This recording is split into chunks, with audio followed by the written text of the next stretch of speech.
I've never been affronted by the idea of extraterrestrial intelligence. I've come to be affronted by anything which can be symbolized by initials. So I think CIA, MI5, ET, UFO is offensive. I mean, it produces a knee-jerk reaction. So I'm not interested in ETs or UFOs.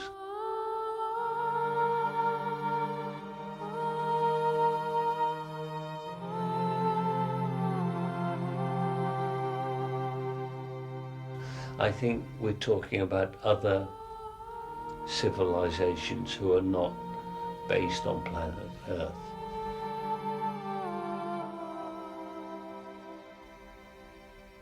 I think we are being taught perhaps one lesson, which is that there exist tangibly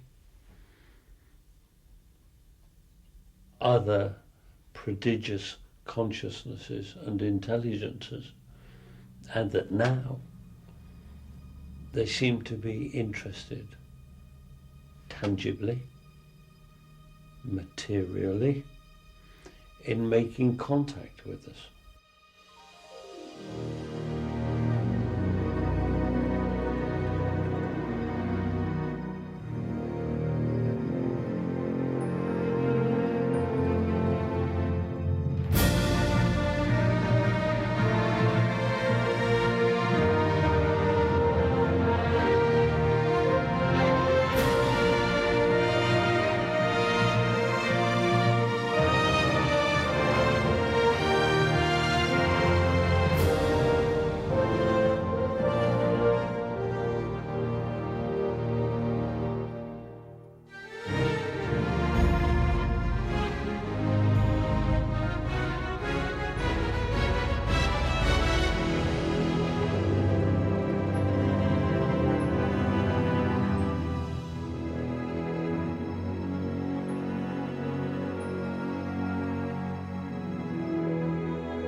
It's July 1983.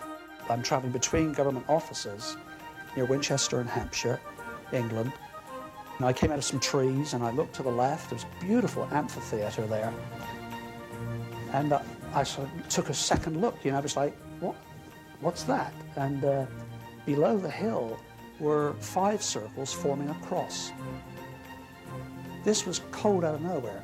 It was me on my way to a meeting with this problem or that problem to think about, looking, seeing, and wondering, what in the world is this?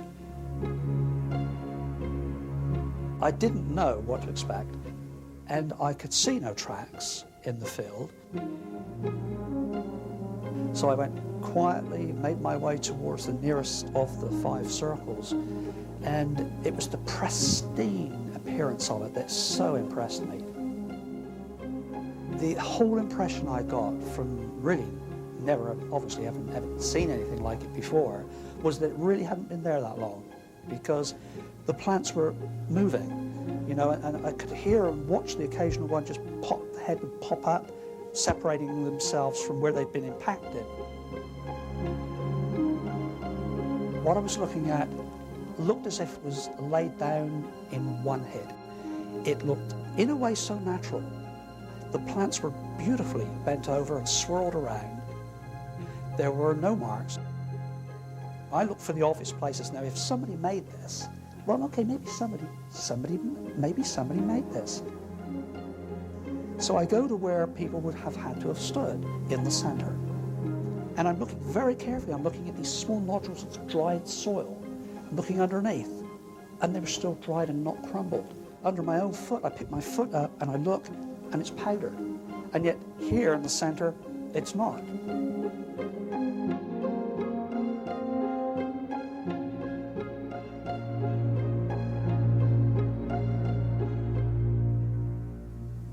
I went and found the farmer, who was not particularly happy to see me. This was not a random event. This was not just a 5 circles in this one field. So I go and I speak to this guy and I speak to this guy, and clearly this is widespread.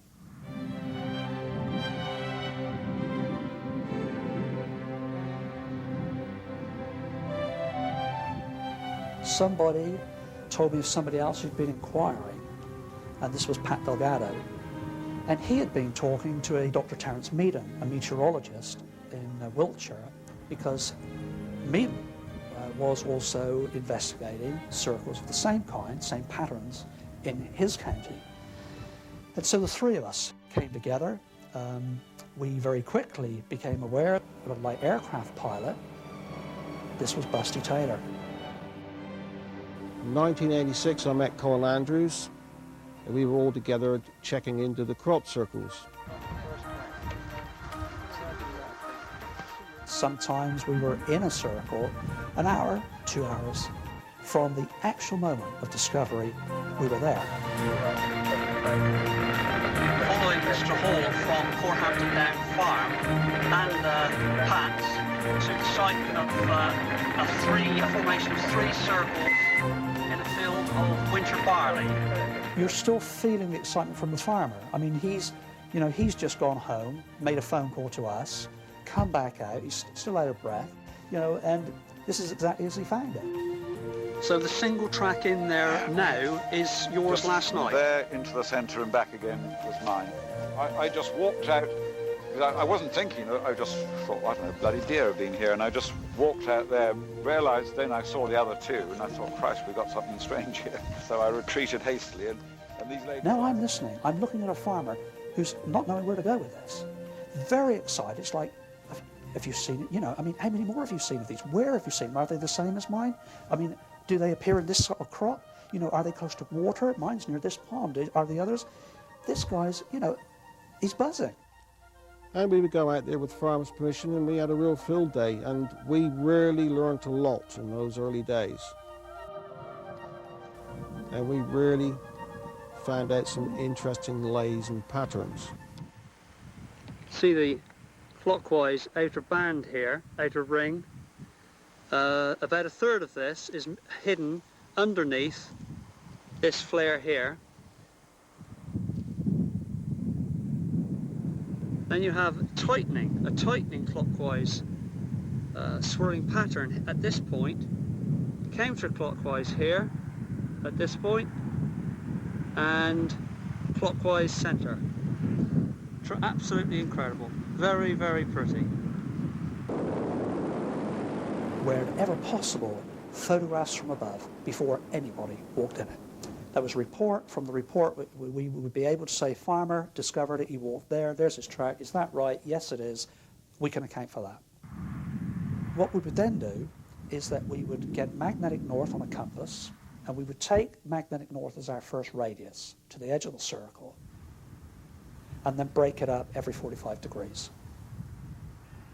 We would see whether we had an ovoid or a circle.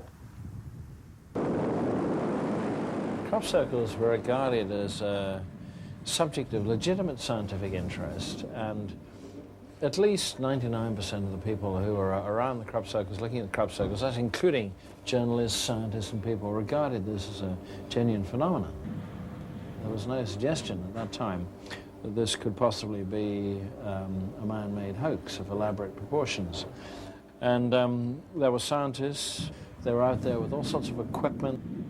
They had cameras, they had radar, they had other measuring devices, magnetometers, they had radiation detectors, goodness knows what.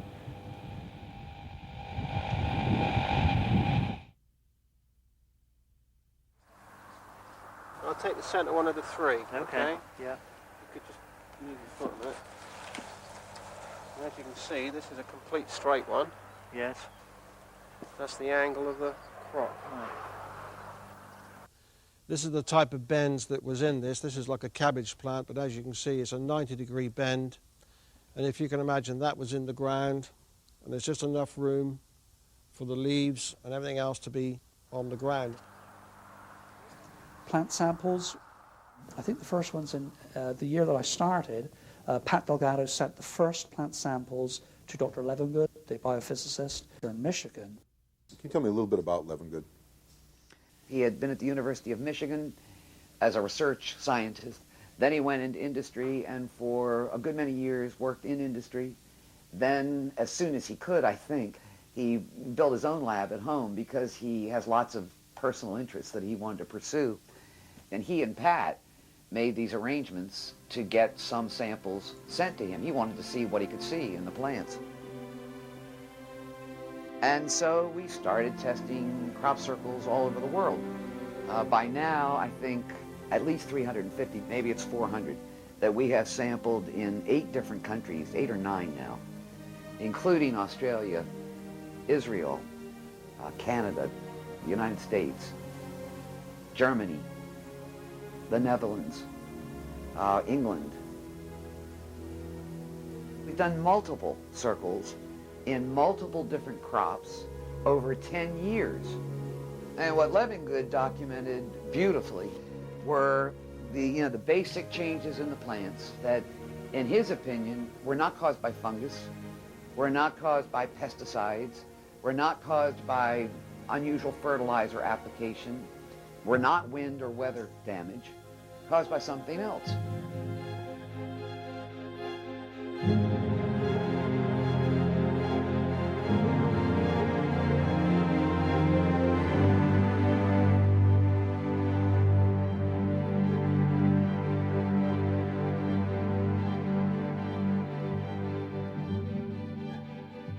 Before 1990, we had circles, but circles in large quantities, or maybe multiple circles, maybe circles with rings around them, circles with a lot of grape shot, or little circles scattered around, this sort of thing.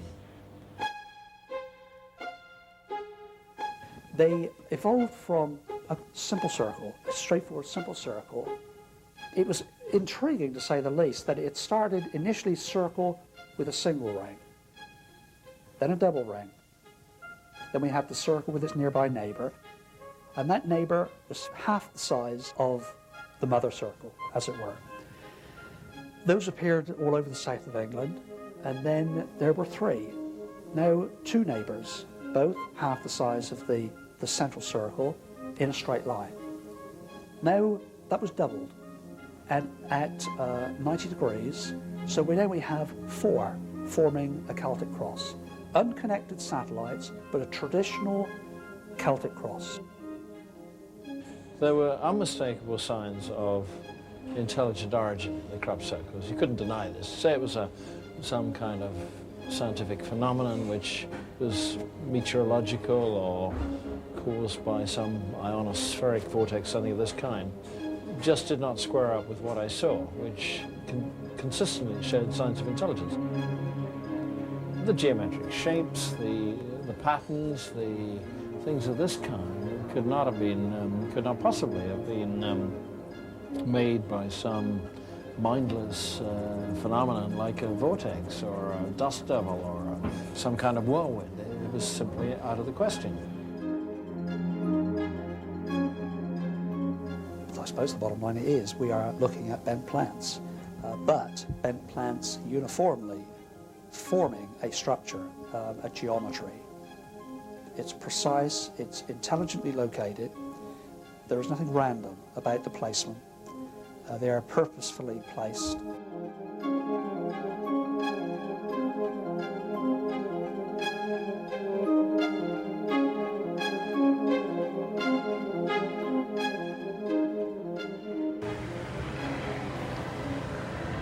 For me, the crop circle phenomenon started on August the 4th, 1985, when I found my first Celtic 5, which was about 4 miles from where we are now.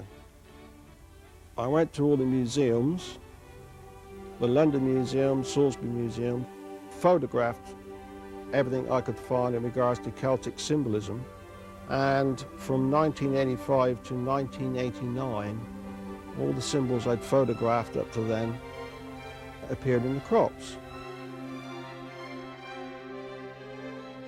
I was flying with Busty And he said to me over a place in Hampshire, you know, it wouldn't be quite something to see all of the patterns we've seen before all overlaid into one intricate design. And the very next day, that formation was on the ground, more or less where I'd said the words. That one was the Celtic 5 with a ring around the outside of it. The formation is absolutely huge. In front of the harvester now is the centre of a circle, and it is absolutely enormous, very much larger than any of the circles connected with annular rings we've seen before. And here we come up to the first circle, which is formed on the annular ring. The heads of the plants on this side lie over the top of the plants flattened during the formation of the annular ring. This is definitely genuine. I think we've got a number 1 again, the first of its kind. So it was the two combinations put together then. Of course, when you check the, the Celtic symbols, it's there.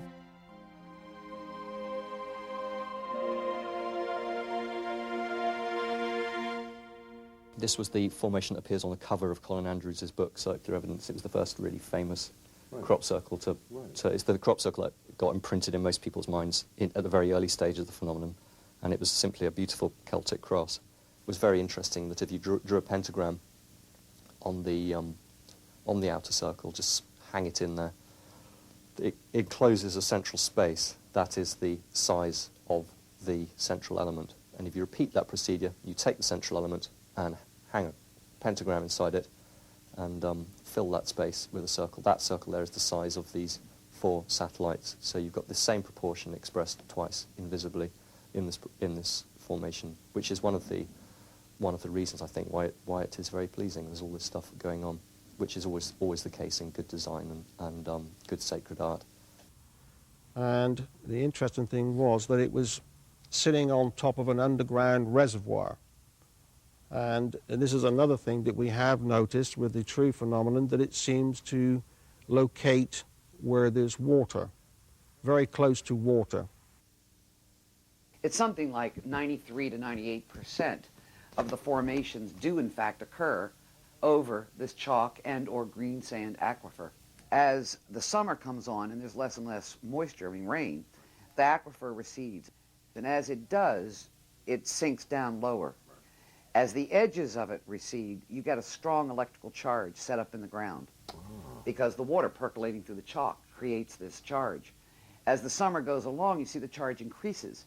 The lower the aquifer is, the farther the water has to travel through the chalk, the greater the electrical charge. Well, guess what? The numbers of crop circles cluster along the edges of the aquifer also. And one of the questions that comes up all the time is, why don't they occur everywhere? Well, we don't know yet why they don't, but this is one possible answer.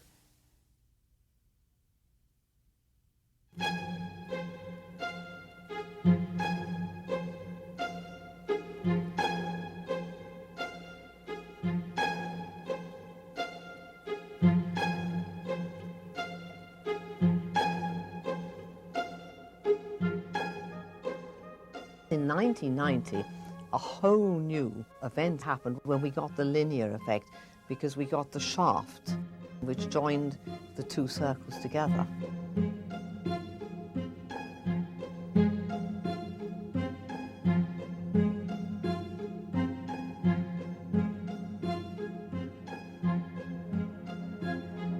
They were something we'd just never seen before.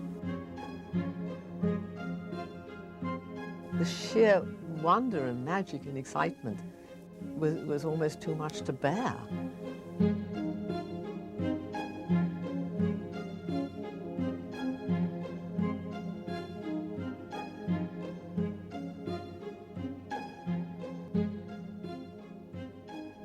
In 1990, we had the very first pictogram. We thought they were all like that. It turned out we had the first boxes, the first keys. Prior to that, there'd always been circles. It was that amazing Alton Barnes pictogram, which stretched out in the landscapes 365 foot of it. And it was unheard of. We'd never had anything that length. But not only just one, there were 3 of them in the area, which had all occurred almost the same night. And the interesting thing was that they had additions to them, little sort of spokes coming off them, which scholars of the arcane likened to astronomical symbols, Celtic symbols, and it brought in people from all different disciplines, and suddenly everybody was talking together. You got the scientists starting to talk to the metaphysicists. How many people do you think came through? Thousands. Sort of carnival atmosphere. Total strangers, stood together in groups, chatting away about, gosh, you know, what's caused it?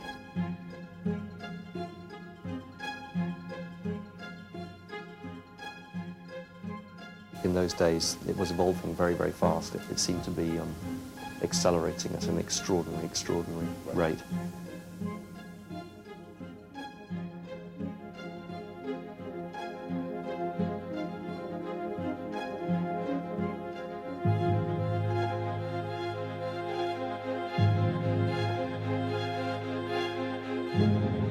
I had a helicopter and I got there when it was really quite fresh, and it was just totally amazing, that circle.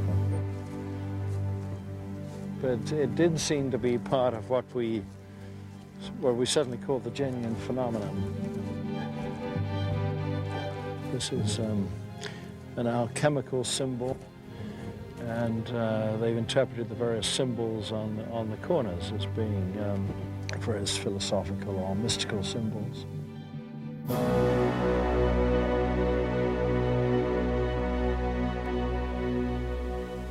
It's quite complex. You think it's got a basic threefold geometry, but it hasn't. And you also think those edges are straight. They're not. So let's have a look. Superimposed on it is a perfect triangle. If you hang a perfect triangle orientated north, that one there is due north from the middle. So if we go 120 degrees west from that line there, it would have been a bit further north if it had been on a true triangular geometry. Then you can see the difference between where it actually is placed and the ideal 120-degree triangular geometry creates a little circle. That little circle in itself is exactly the size of the circle that appears over here on this part that is precisely 120 degrees round that way. Every detail of these things, when you start looking at them, is so carefully thought through and precise that it really is mysterious. From the centre, there's an obvious outer radius defined to there and there. Encircle the whole figure, hang a pentagram in it, the arms cross to define the size of the central element, put another pentagram in it, the arms cross to define the size of the central element. In order to fully grasp what's going on here, you have to study geometry. Geometry is the organization of space within which all objects happen. So every object has a relationship to some geometric principle? Yeah, every object is geometrical.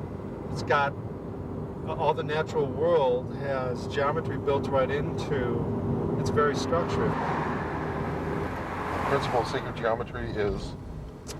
People who study sacred geometry believe that sacred geometry embodies the notion that all of nature is organized geometrically, whether it's the natural world or the unseen dimensions. The symbols that we see in sacred geometry used in churches or in paintings or in the occult world all have their derivation from some geometric organization of the subconscious or the unconscious mind.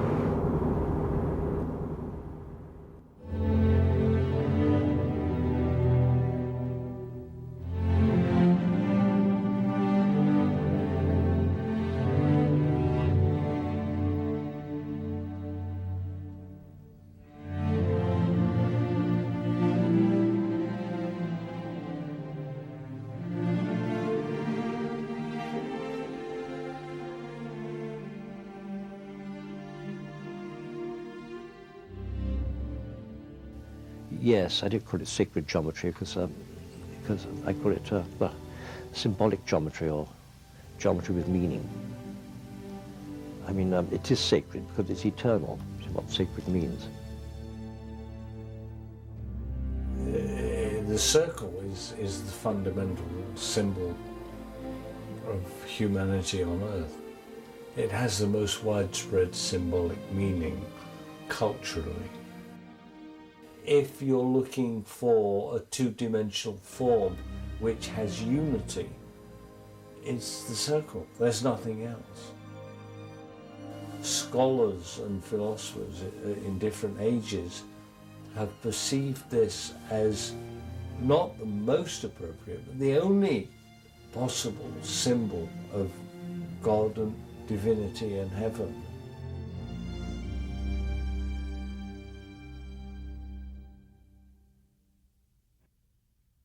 At times of great need, the gods sometimes, historically, will communicate to man. And the medium through which they do that is always traditionally Mercury. Mercury is the messenger of the gods. And the Hermetic arts and Hermetic traditions have specific fingerprints, one of them being the pentagram. So the pentagram is the star, right? It's always used by wizards and witches. You may say, nowadays, how can we express that? And you can express it by saying that all the ratios of the pentagram are golden ratios. And the divine proportion is the most special, or golden ratio is the most special proportion of all, because as the part is to the whole, so the larger part is to the smaller part. Even though we would find geometries in nature, like in the petals of a flower, for example, these geometries that we were seeing as early as 90 and 91 were expressing theorems that were not in Euclid's geometry. So this implied not just intentional design, but very creative intentional design in terms of geometry. Yeah. And that then created the possibility of it being truly another. Some other intelligence, very intelligent, creating these circles with these geometries and doing something new. As a school math teacher, what pulls me into it is that nobody's ever seen these designs before or thought of them. They're not just brought out of old books, you know. Right. It's not just sacred geometry from old temples. It really isn't.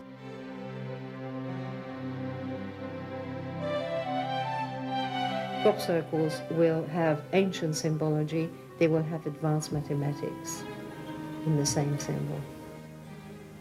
When we really follow this closely, we can see that there is a train of thought coming through.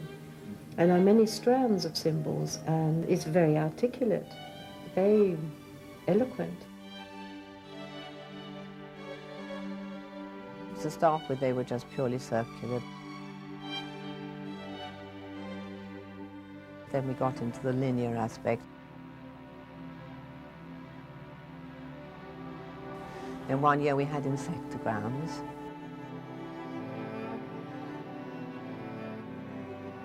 The year of the insectograms. Then we had the year of the curly men. Oh, that was a lovely year. Then we had the year which was very organic, where we started getting the scorpions and the bees.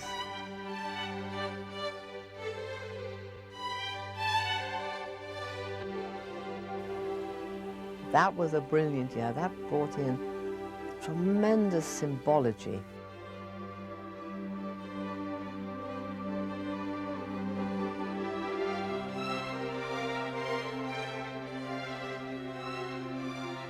Then we started getting the fractals. That was exciting. We then got much more into the maths, the geometry. That was the beginning of the really serious geometry, the fractal images.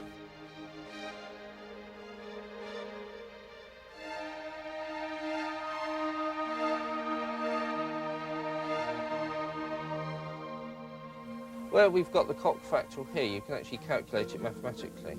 The cock fractal is basically a line you divide the line by putting a point in it and basically stretch it out, so you basically get a triangle on a straight line.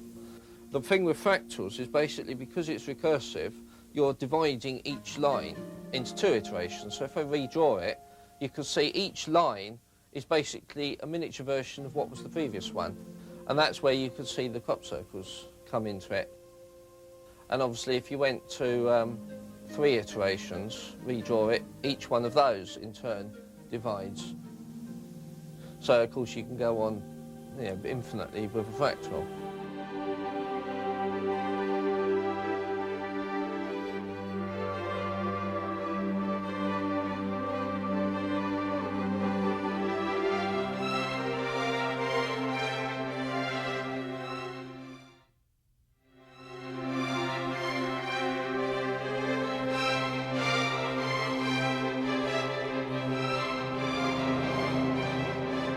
In 1996, we had the Julius set appear very close to Stonehenge. Now, my friend Rod Taylor, who was a pilot, was flying with a friend from Exeter back to Thruxton, which is where we are now, and they circled around Stonehenge, and my friend Rod Taylor was taking photographs of the pilot. Well, they left Stonehenge, came here, Rod got out. The pilot got back in after being refueled and flew back down towards Exeter, and then noticed this formation next door to Stonehenge. Now, they sort of worked it out, the time lapse between when they were there to get here, refueled, back in the plane, back was about 25 minutes. And they swear blind that that formation was not there when they were circling around Stonehenge at the time. So we got a 25-minute gap where 140 circles appeared at Stonehenge, rather mysteriously, and really we haven't got to the bottom of that one yet. This is indeed the queue to the, right the way up to this crop circle. It's absolutely extraordinary. Stonehenge is just there, and the crop circle is on the left-hand side. And here's the sign, come see Europe's best crop circle. The farmer's decided to open his field. Yesterday I spoke to him and he was wanting to keep people out and was very angry about its arrival. Now it would appear that he's thought things through and can see that he's able to compensate for the damage by charging £3 a head to enter, and now we have this problem.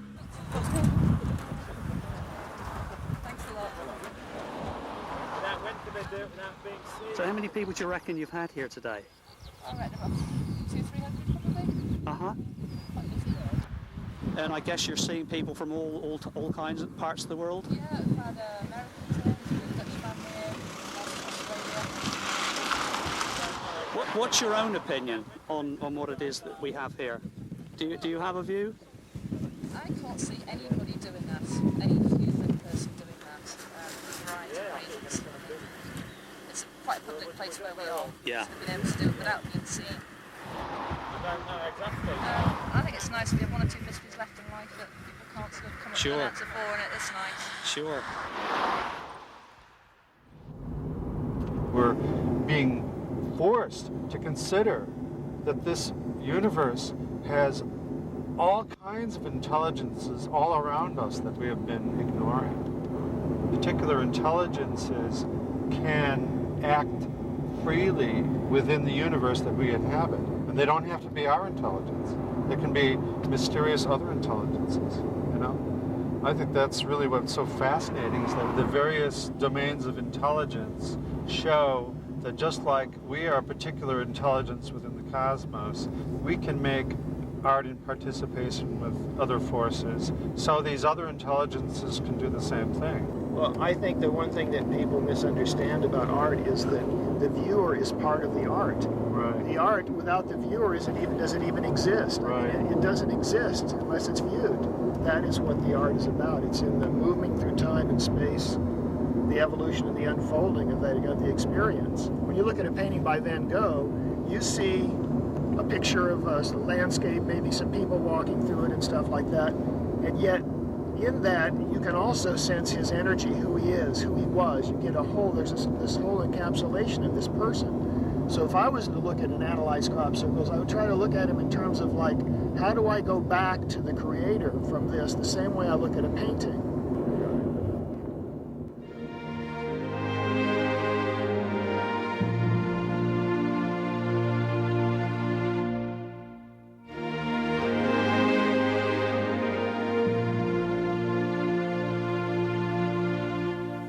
If these were messages coming from somewhere else, it's entirely appropriate that the thing would be witty, playful, geometrical, and staggeringly beautiful and inspiring.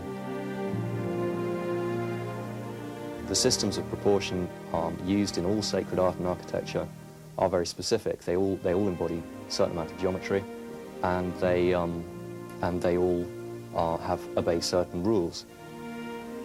There are rules which state that you have to balance line and curve in sacred art.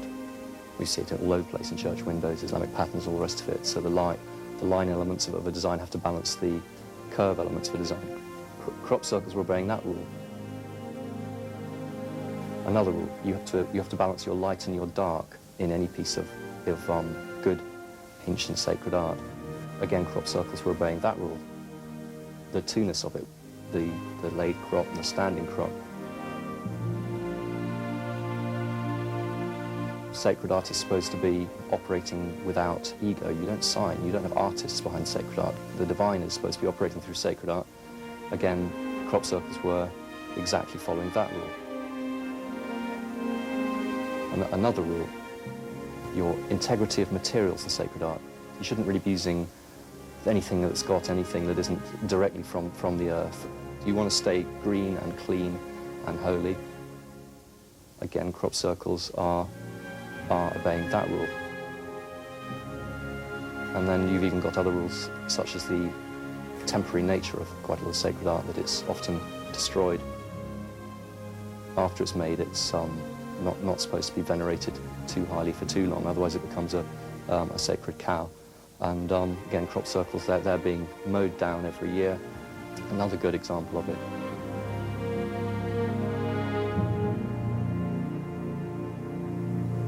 Crop circles are the finest example of modern innovative sacred art for our times. There's no competition. There's no competition. There's nothing happening in the visual arts or modern arts at any level, anywhere on the planet at the moment that begins to compare with it as an art phenomenon. And there is no artist, certainly, who could begin to compare with the artist who is behind the crop circle phenomenon in terms of design. They are very, very, very, very good designers, and yet they don't hold their head up. So who are they? So what is it? So who's behind it? Why does it bear all the hallmarks of a mercurial intervention in some way, or even something else? I mean, if it's the guys in the spaceships, I'd love to visit one of their chapels, you know, because they sure do good windows.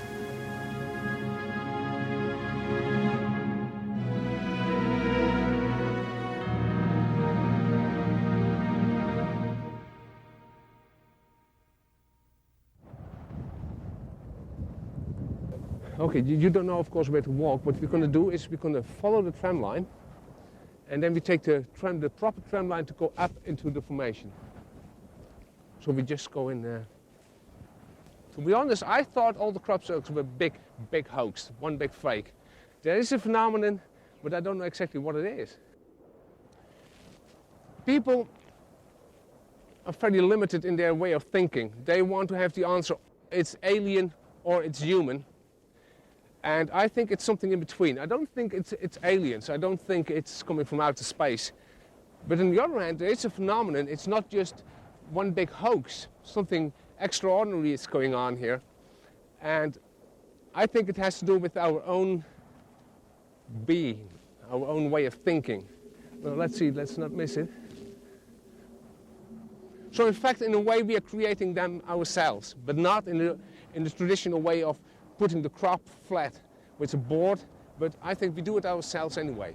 It's not coming from outer space, it's us. We are looking at ourselves. It's our own mirrors we are looking at. Okay, let's go in. From what I see from here now, it looks a little bit violent to me.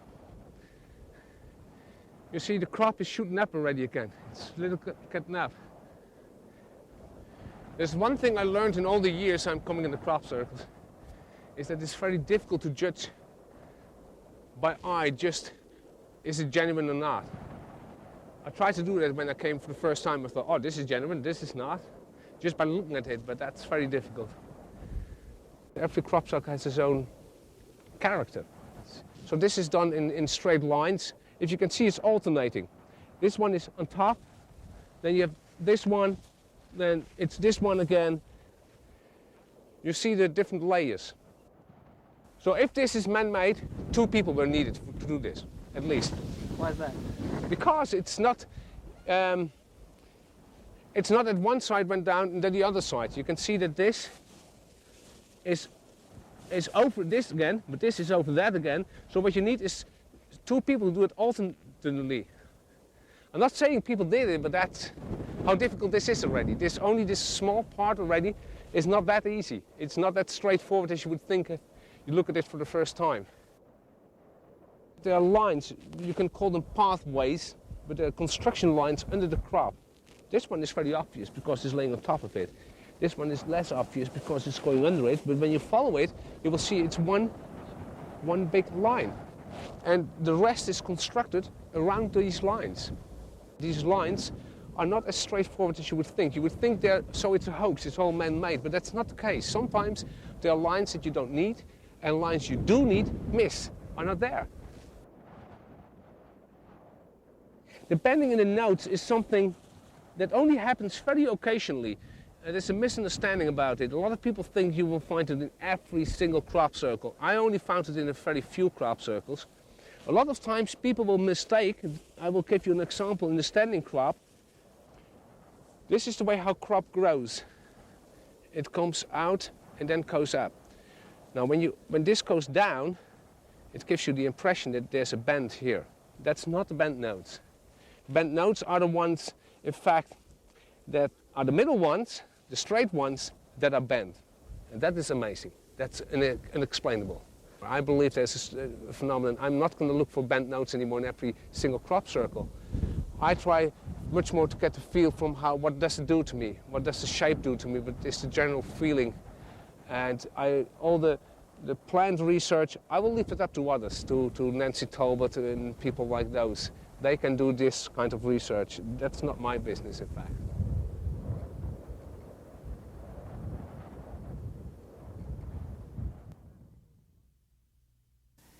We have still only scratched the surface of what is there to be understood.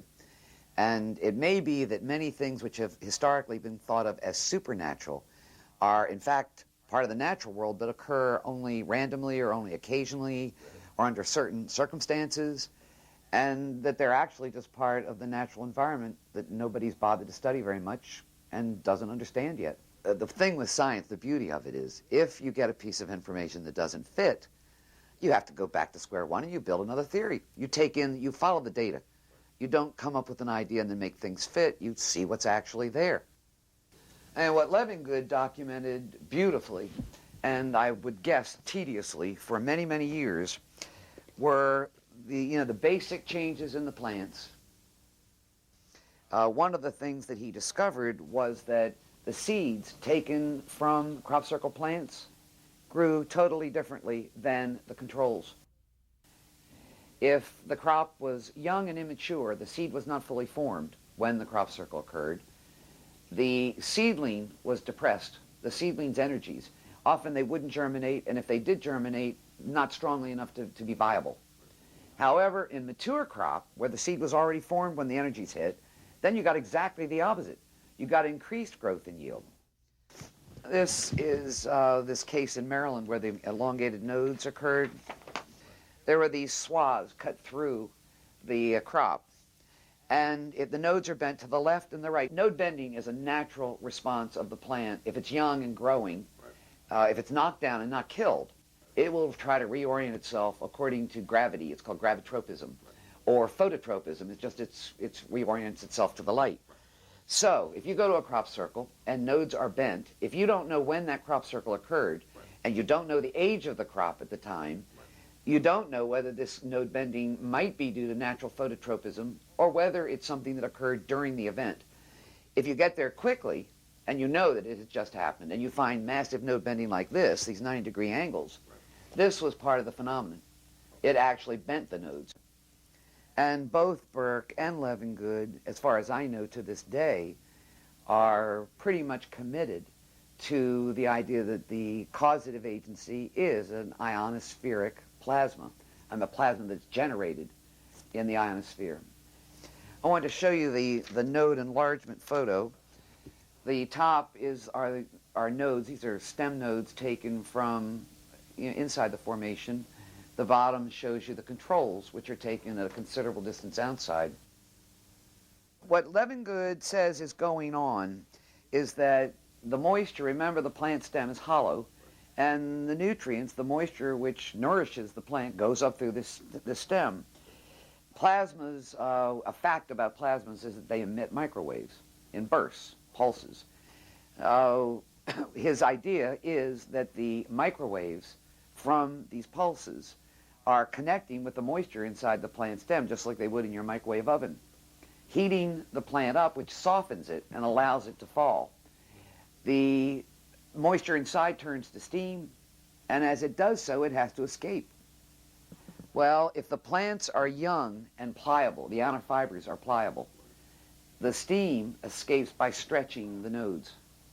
That's how you get the elongated nodes. If the energy is extremely intense, and or if the crop is old and the fibers are tough, then it can't get out by stretching it because the fibers won't stretch, or it's just too much energy.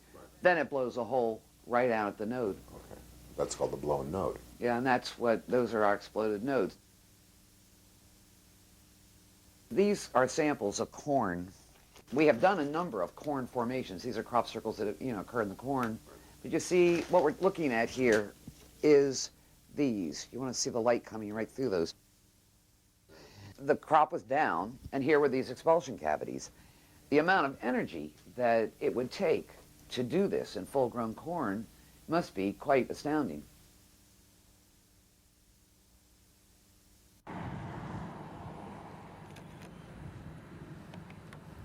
So it seems to be some threefold double crescent spinner. Yeah. Beautiful to behold from the hill. I can't wait to get up in the air.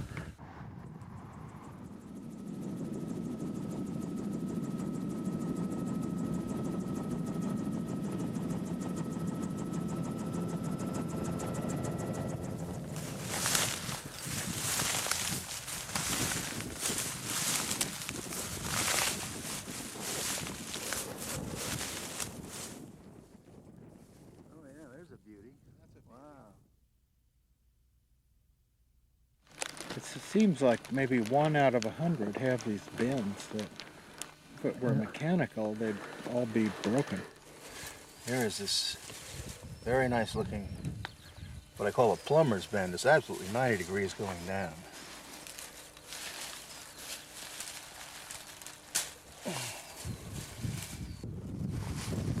Master Lou found that one. Beauty, that one. Huh? Yeah. Yeah, that one is good. Wow, you find a magical bend. Yeah, quite a lot of them. Yeah. Ah, lovely. That's a beauty. All right, this is a case in Salem, Oregon, 1997, out on the West Coast. We found node length changes in the plants in this formation, and we also found a massive incidence of expulsion cavities. But what we also found in the standing crop outside the formation, the supposedly unaffected crop, we found node length changes which decreased as a function of distance away from the edge, and in a completely linear fashion. The node lengths are decreasing the farther you get away in the standing crop. Again, if you talk about man-made events, how did they change the node lengths in standing crop that is apparently completely visually unaffected? Then you have another interesting thing. You've seen many standing centers inside crop circles. Right. Well, guess what? The standing centers often show as much change or more in the nodes than what you find in the down crops surrounding them. And the hoaxers are telling you, well, they knocked the plants down. Okay. Then how in the world did they do what happened to the standing plants? This is obviously a very fresh one. It wasn't here 10:30 last night when we drove past, and we happened to spot it this morning as we were driving down the road. When we first got into the formation, the first thing I did was test it with the compass, and taking a bearing down these sort of side arms from the star, central star, I was getting about an 8-degree variation in north from the very centre of the circle to about where we're standing here, this sort of distance. And then from where we were standing here to the outer edge of the crop circle, it was all constant. So, in other words, the fluctuation was occurring between here and the centre.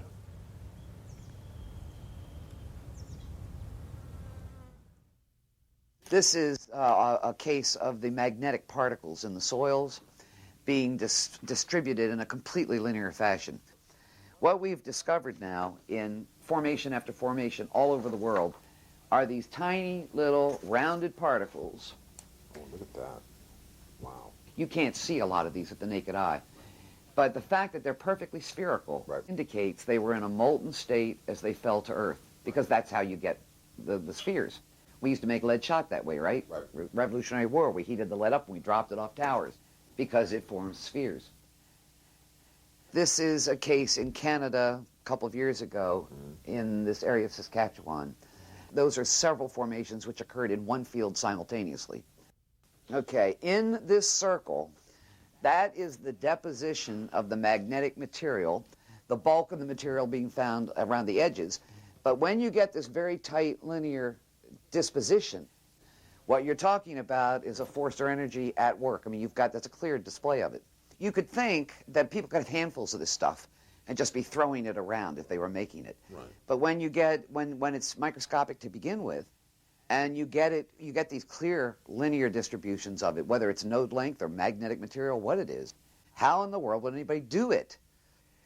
I mean, I've spent years being torn about the natural versus something else idea. And it's only in the last year, with an accumulation of a number of experiences, that I've gotten to the point where I cannot personally think that I cannot understand this as a phenomenon without some kind of consciousness involved. I have no idea whether it's my consciousness or the collective unconscious of Jung's or the consciousness of quanta. I mean, I don't know. And you know, you've heard about the balls of light which everybody sees in the crop circle areas in England. Well, often they're seen when there's no crop circle in the field. They're simply in the fields, the lights. And in most of those cases, after the light balls have been photographed or videotaped or whatever, a crop circle will occur in that location, sometimes a week later, or 3 weeks, a month, whatever. I mean, don't forget that we've got phenomenal light activity in this area, in daylight as well as in the night. And they're not just seen in the summer, they're seen in the winter too. And they're seen by people who just live in the village and have got nothing to do with crop circles. And, you know, so we know there's something weird going on.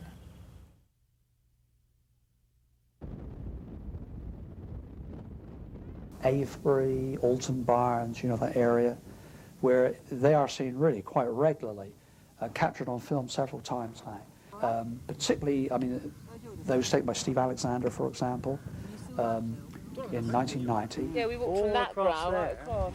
And we were just about to leave, you see. I was leaving. We saw it, yeah.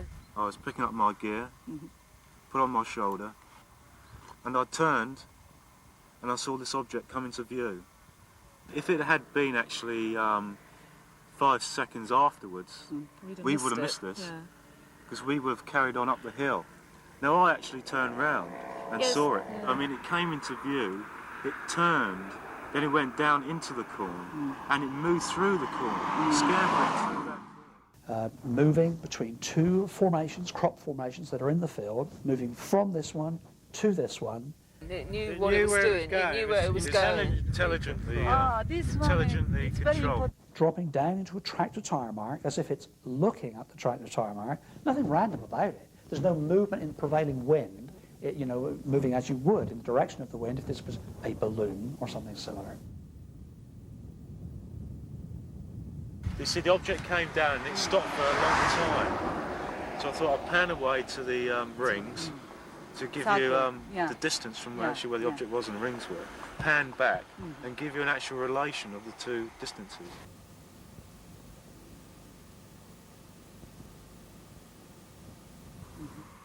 For all this time it was glinting, flashing all the time.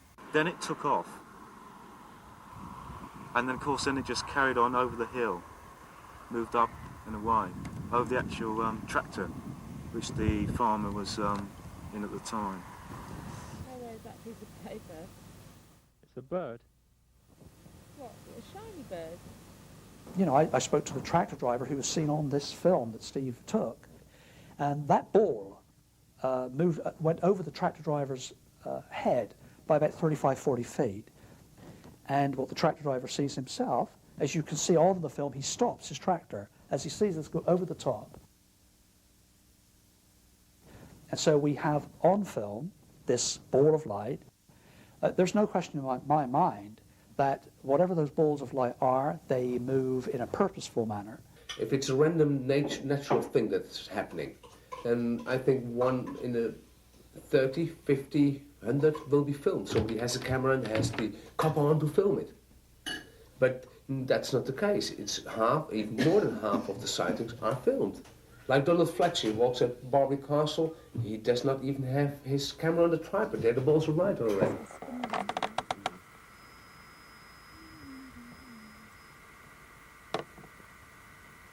What's that?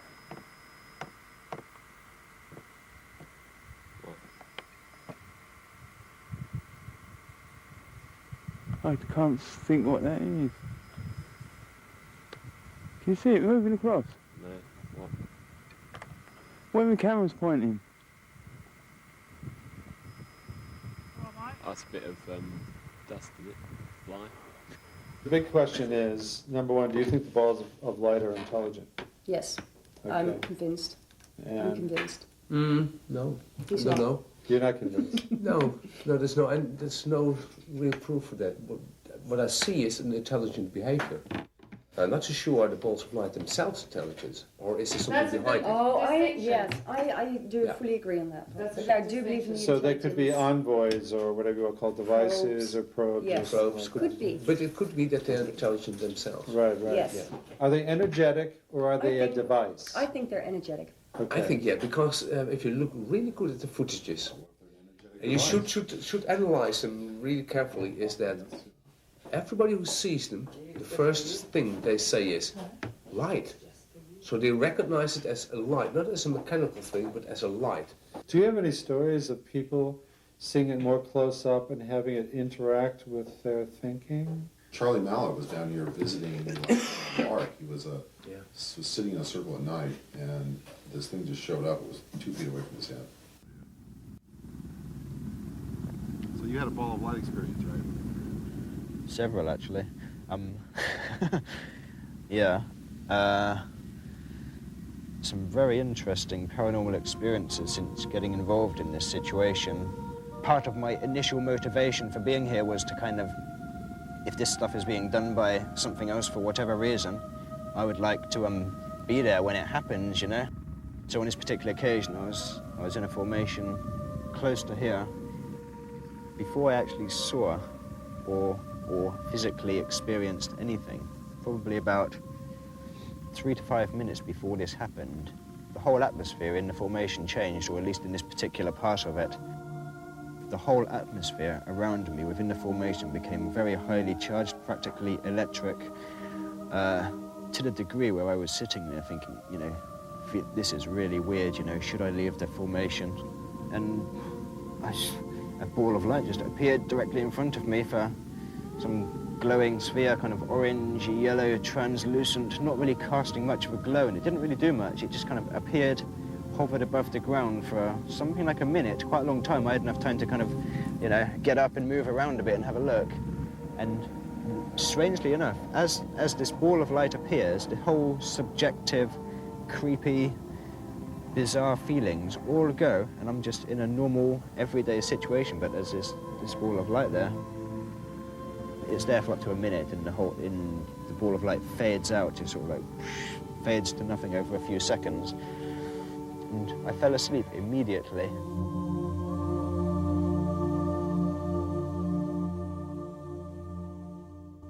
Balls of light are certainly seen around the hills here. This is why we have Golden Ball Hill, because there's the memory of balls of light have always been seen there.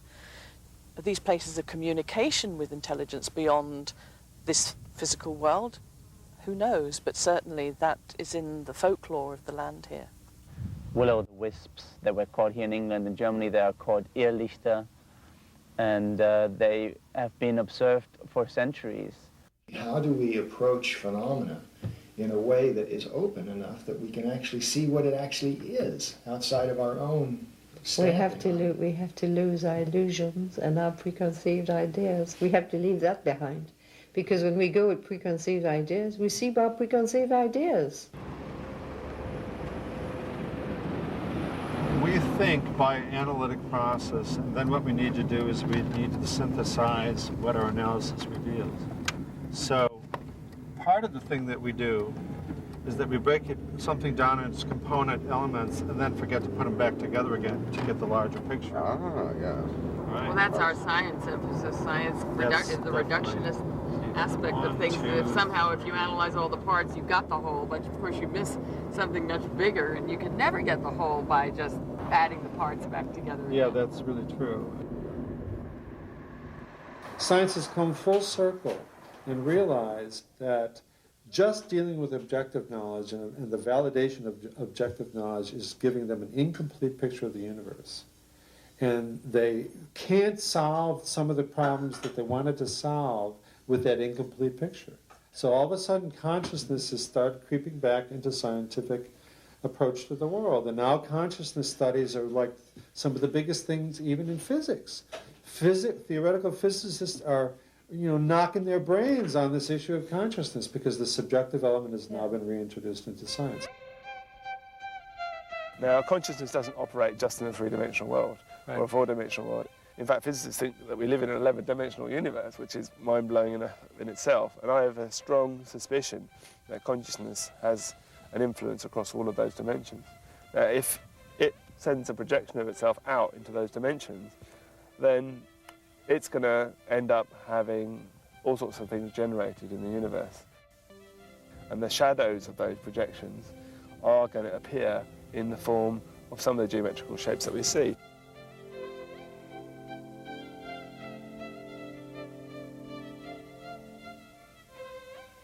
I was interested not just in simple circle formation, but the more geometrical versions, and thinking, well, how could these be created? And I was very interested in the kinds of shapes that were coming up and how they seemed to be variations, if you like, on a theme.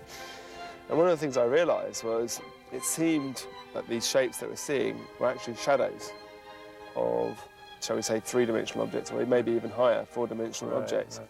For example, if you've got a ball or a sphere and you shine a light on it, the projection, the shadow, is one dimension less. Right. It's going to be an ellipse or it's going to be a circle. In a similar way, there's a way of holding a cube in such a way that the projection, the shadow, appears as a hexagon. And it appeared to me that these formations, they were a combination of a couple of things. They clearly seem to be being generated under the influence of some kind of field, gravitational field. Whatever it was that was being applied had its origins, had its source, if you like, not just in this three-dimensional world. It seems to have been a shadow, if you like, of a higher dimensional object or a higher dimensional construct.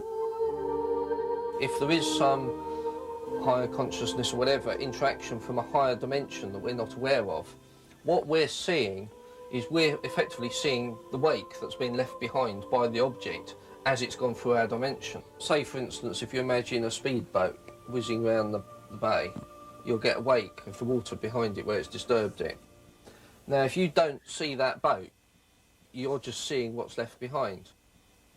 Now, if that object is in the fourth dimension or the fifth dimension or whatever that we can't see. All we're seeing is the aspect left in our dimension. Basically, if you look at this from a cross-sectional view, it's actually a pencil. Now, in one dimension, all you see is like a little line contracting. 2 dimensions, you just see a hexagon expanding and contracting. And of course, 3 dimensions, you can actually see the shape going through. Now, if you imagine this is our world, this could be some entity from a different dimension passing through, and we're basically seeing in our 3D universe the image of it. To take it one step further, looking at it from a crop circle point of view, if you imagine this is poking through, the actual shape here is a tetrahedron with a sphere on each tip. As it more comes into view, you can then end up with the Barbary Castle formation. And if you rotate that round,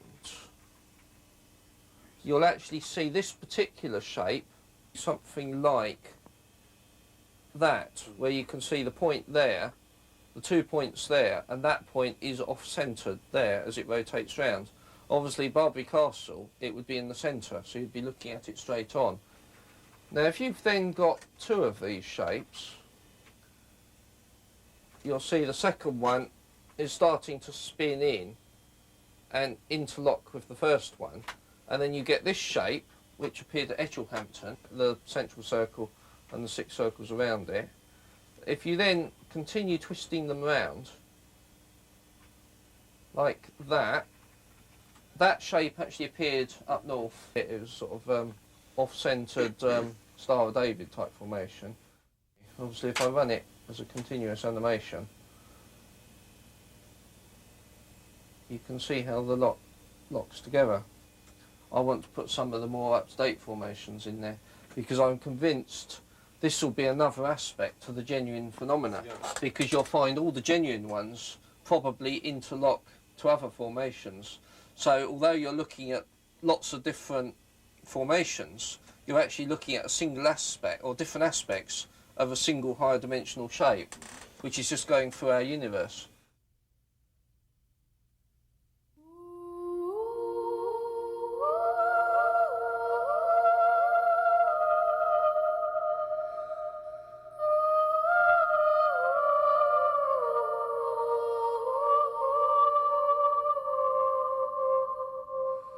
So we're in the single small Julia set at Chiseldon, south of Swindon, discovered Friday morning, the 2nd. The floor lay is very, very beautiful. And the plants, you can see, are under here, breaking into this circle. It's very intricate and spiralling around clockwise. And then it leaves over the top once more, around, continuing around the circumference of the initial circle,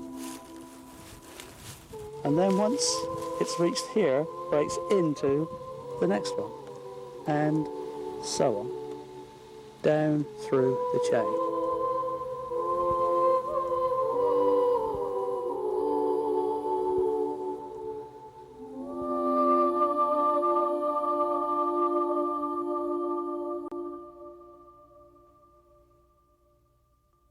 In the 17th century, people, when confronted with these shapes, called them either fairy rings or mowing devils or strange markings in the grounds, and they were absolutely convinced it was done by either the devil or infernal spirit or witchcraft, because that was the mindset of the time. Anything that was outside the norm was obvious that it was done by the devil, because that's all they could see, and it was obvious it was done by witchcraft, because that was the way they saw things. So now, when something out of the ordinary comes, well, it's obvious that it's a hoax, that's man-made. I think hoaxes are indeed part of the phenomenon in that they keep it a mystery. That is, it's always possible to say, oh, I know that was done by somebody, they're all done by somebody. And so people who don't particularly want to think about it have an easy way out. And that every phenomenon should allow that. So people don't, it shouldn't be so challenging that you can't avoid it. If you want to avoid it, you can say, oh, I know it's a hoax, and get off the subject. I accept that hoaxes exist. I don't believe every single thing that appears in the field is a genuine thing. But a hoaxing doesn't explain the phenomena. If hoaxing offered an answer to what goes on in our fields, year in, year out, then okay. But it doesn't. These things are happening all over the world. They're happening all over Britain. They've been happening for, what, since the late 60s, early 70s. They've been documented since the 70s. You know, you're talking 30 years. These guys were kids. Who was doing them then? We've been having formations for 10 years. Are you telling me that people are every summer for 10 years have been going out night after night after night creating formations? I mean, it doesn't make any sense, does it? And where do they practice? Yeah, where do they practice? Where's the practice ones? Are you know, they don't practice. There's never a half-finished one. No mistakes. You know, I mean, it just doesn't, that doesn't make sense. And how do they get away with it? How are they not caught? How have they done it? If anyone said they'd done it, I'd be very interested to know how it was done. Because I can't, at the moment, see any way in which this can be done physically by the old stomping out teams. And when you get the real masterpieces, the hoaxes sort of fall away and they just stand back in admiration like everybody else. And these masterpieces, there's never a blunder in them. No, something incredibly ambitious and very elaborate. And you won't find any stupid mistake in them. And it's the unforgiving medium. If you fall over in that wheat crop, the wheat's not going to stand up again easily. Saying that people have been going out for years and years, all over the country, all over the world. I mean, how many people are we talking about? And what kind of an obsession have they got? You know, I mean, they go out in rain, they go out, you know, in all weathers, in crops like oilseed rape, which stinks, covers you in yellow. It's a horrible crop to be in.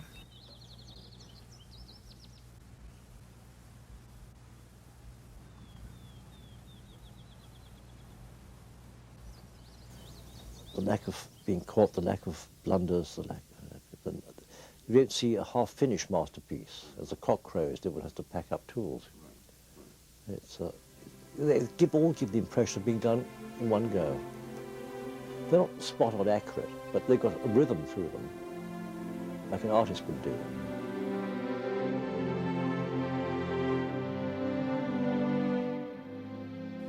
But then you look at it from afar, and when you go on an airplane and you see the whole thing, you see that it's actually not just a splodge in the field, it's a very specific shape, a design, and it's a symbolic design, and therefore it has a meaning to it. It carries an inner meaning. It carries a metaphysical. It's a metaphysical thing. It tells us the meaning beyond the physical. Each circle is an invitation to look into the meaning of the symbol, and therefore you're made to look at all these wonderful, wonderful teaching in all directions. And suddenly your mind is encompassing many, many different aspects. It has an effect on the person. You recover your sense of awe, your sense of wonder. A feeling of awe leads to a feeling of appreciation, of gratitude. You begin to have a feeling of reverence towards the whole, towards the greater.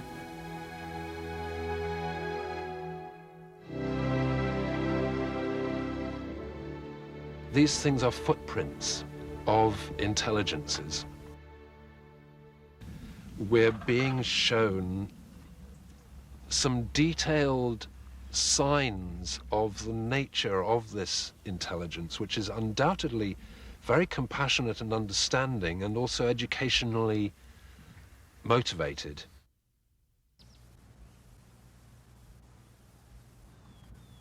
it's obviously clear that the circle makers are going to great trouble to keep these designs coming down. And if you assume that there is some kind of code in here, it's not just nice designs, but there's some sort of code, then they're obviously putting in a lot of code into the system here. And if it is code, which surely it must be in some way, there's a lot of unraveling to be done at some future date.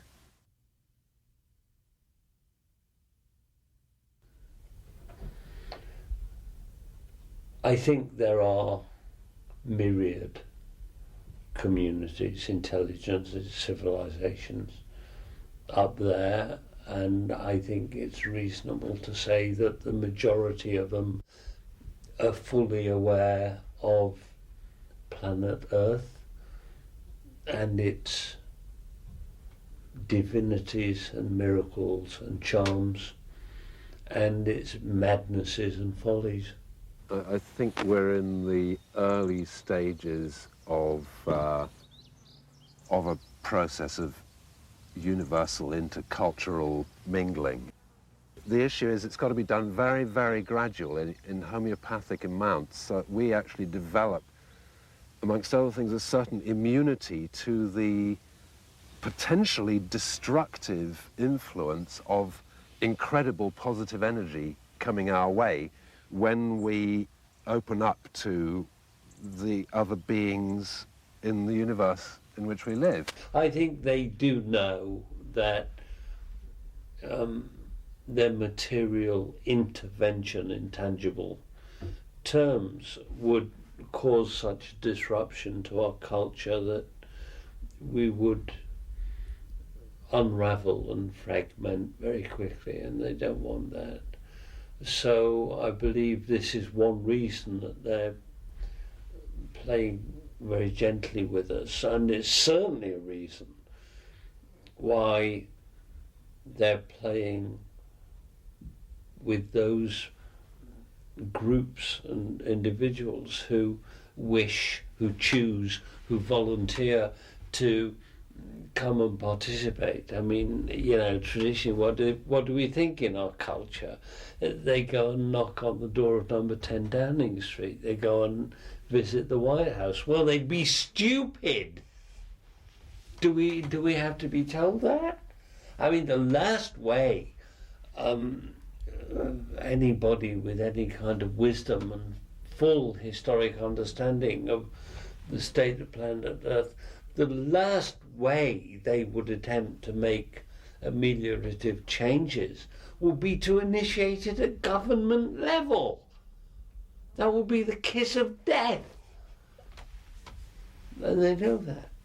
One of the possible reasons why all this farce is going on is that they're studying us. Because obviously, you know, if you were a god or an ET or something like that, you would be sincerely asking the question, why can't these humans wake up and stop this suicide process they're on? You know, what is it that causes them to continually make difficulty for themselves and kill each other and cause so much pain? And so you could see it as a research project by these beings to provoke us with the stimulus of, you know, just putting it in front of us, and then to study all the ways in which we avoid truth being put straight in front of our face, you know? Because they're getting it. They're getting all these avoidance strategies, blocking strategies, confusion. You know, if you were a cosmic social psychologist, it would be a wonderful microscope into the psyche of humanity. And if that were the only justification for this phenomenon, that itself would be sufficient, I think. I think that they've been looking at us for a long time and thinking, oh, God, how long do we have to sit back here and watch these clowns screw themselves up?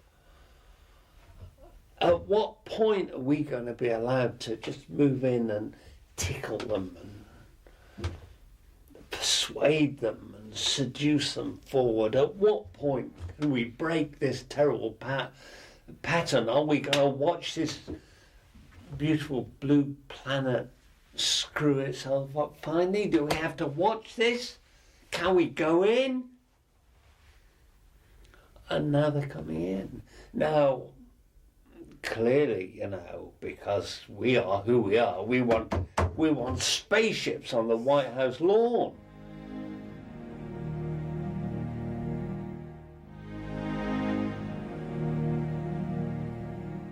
At one point, I think, being involved in this, I kind of saw the circle makers as this huge intelligence out there that had all the answers, that was trying to teach us something truly profound.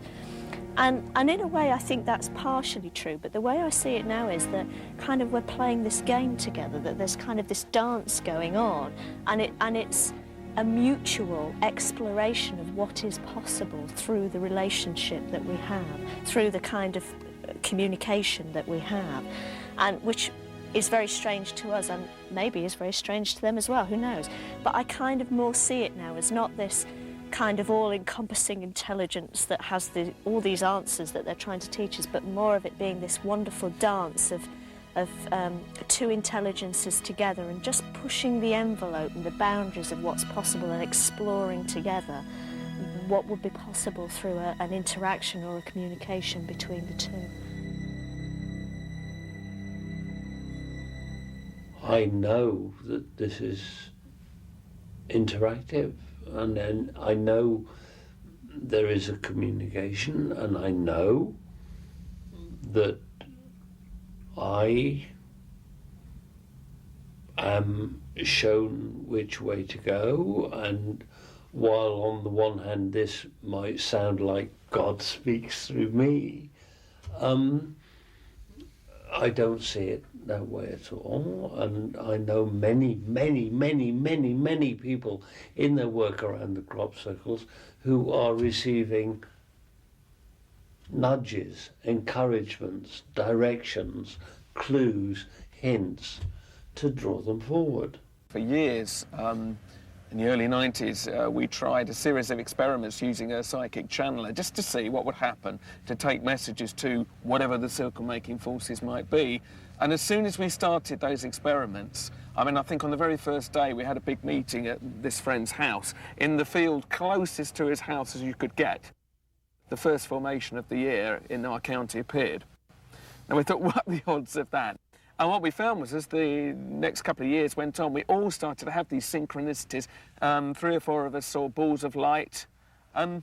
Eventually, this kind of work culminated. We did an experiment where 9 of us meditated up on a hillside and asked for a crop formation, and others have done this on other occasions too, and we had a certain shape that we thought might arise as a result of that. And lo and behold, that very night, exactly that design appeared in the fields of Sussex. You know, I can't prove that to the outside world, but we had proved to ourselves that it was an interactive phenomenon. The more you give towards it, it will give back. Yeah. For someone who's studying radionuclides, they will get progression in that study. For someone who's studying mathematics, they will get progression in that. For someone who's working psychologically, they will get progression in that. In whatever way we map our reality, we will get progression into it, and no one individual possesses the answer, although we're all progressing with clues. Oh, well, you go by, you judge the intent by what the actual effect is, don't you?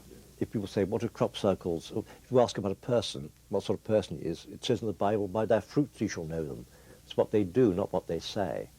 And so to observe, to find what the crop circles are for, you only have to observe what they do, how they change people and in what direction. Are they satanic? No, there's no evil or harm in them at all, as far as I can see. They never hurt anybody. They never harmed anybody. They've only inspired people, and some people have been disappointed by them, or by some aspect of them, but that's their own personal business. They haven't hurt anybody. I think that the crop circles maybe are occurring now because there are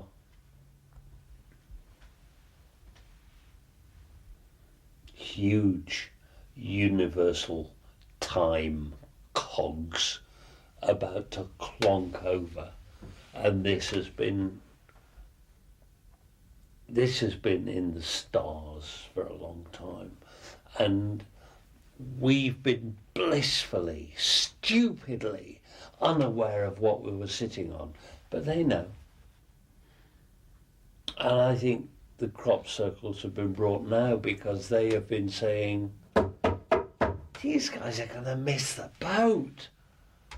This is one of the most exciting things, and they don't know what's going on. How can we bring them forward? How can we open their eyes? How can we open their hearts? And I put my money on the fact that we'll have contact when we are sufficiently grown up and evolved to be able to accept it. And we have a very accelerated program of learning to be able to accept it and to be integrated into a wider and heavenly scheme of things. I think we're right on the edge of it. I speak as an optimist.